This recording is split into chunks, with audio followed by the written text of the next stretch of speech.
मलाई लेखेको छ। मलाई यति दुःख लागेको छ, आज म च्यालेन्ज दिन्छु, म तपाईहरुलाई म अहिले लाने भने हजारौं जनालाई म जेल लान सक्छु, तर म गर्दिन। म एक पैसा पनि सरकारको मेरो नाममा म खर्च गर्न चाहन्न, तर म चुनौती दिन्छु। तपाई चाहनुहुन्छ भने तपाईले चाहनुहुन्छ भने हैन, यो मेरो समय सन्दर्भ नै छ।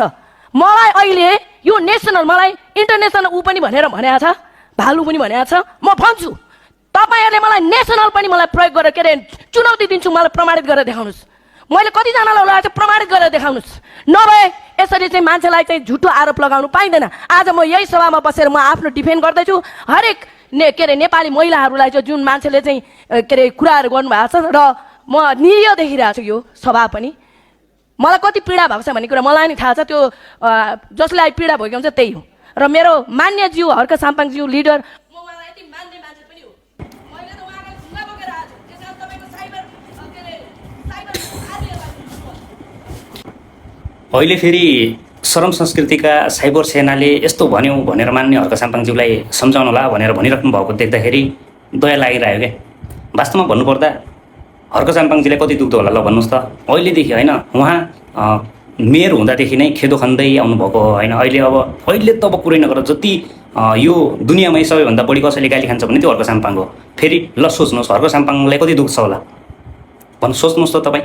अहिले तपाईँलाई त्यो नियम आपत्तिको कारणले गर्दाखेरि श्रम संस्कृतिका मान्छेहरूले ट्रोल गर्दाखेरि यति दुखिरहेछ भने, अनि तपाईँले त्यो के अरे कोर्रा हान्नुपर्छ भनेको शब्दलाई लिएर नियम आपत्ति भयो हटाउनुपर्छ यस्तो उस्तो भनेर तपाईँले नै भन्नुभएको थियो। अनि रासोपाका त्यति मान्छेहरूले हर्क साम्पाङलाई गाली गर्दाखेरि अनि यस विषयमा तपाईँले बोल्नु पर्दैन ल मानौँ, हर्क साम्पाङका मान्छेहरूले गाली नगर्नुपर्ने थियो होइन। त्यो गाली गर्नु, कुनै पनि मान्छेलाई गाली गर्नु चाहिँ राम्रो होइन, म गाली दिनुपर्छ भन्ने पक्षमा पनि छैन होइन।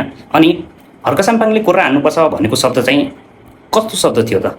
हो यस्तै, अहिले तपाईँले भन्नुभयो नि मलाई यति गाली गर्यो, यस्तो गर्यो उस्तो गर्यो, हो यस्तै मान्छेहरूलाई कोर्रा हान्नुपर्छ भन्न खोज्नु भएको थियो क्या होइन। यो सन्दर्भ गालीको मात्रै नहोला, यो सन्दर्भ कस्तो थियो भने जस्तै देशमा भ्रष्टाचार गर्छन् होइन, अन्य कर्मकाण्डहरूमा ठगी धन्दाहरू यस्ता यस्ता कुराहरू गर्छन्, यिनीहरूलाई होइन दुई तिहाईको सरकार भएर पनि केही नगर्न सक्ने यस्तालाई चाहिँ कोर्रा हान्नुपर्छ भन्ने कुराहरू चाहिँ हर्क साम्पाङजीले सम्झाउनु भएको थियो। अनि तपाईँले चाहिँ त्यहाँ नियम आपत्ति भएर प्रयोग गर्ने, अनि प्रधानमन्त्रीज्यूले अनि त्यो विकास पूर्वाधार मन्त्रीज्यूले भनेको कुरा थियो होइन, त्यो के अरे खुट्टा भाँच्नुपर्छ खुट्टा तोड्नुपर्छ भन्ने कुराहरू, यस्ता यस्ता कुराहरू अन्य थुप्रै कुराहरू छन् होइन।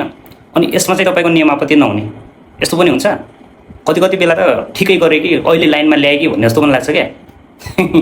दुख्न त दुख्ने रहेछ नि त। हो यस्तो आफ्नो शरीरमा तपाईँ के अरे जुम्रा पनि नदेख्ने, भैँसी पनि नदेख्ने शरीर होइन, अरूको शरीरमा तपाईँ चाहिँ जुम्रा समेत देख्ने भनेको यही हो क्या।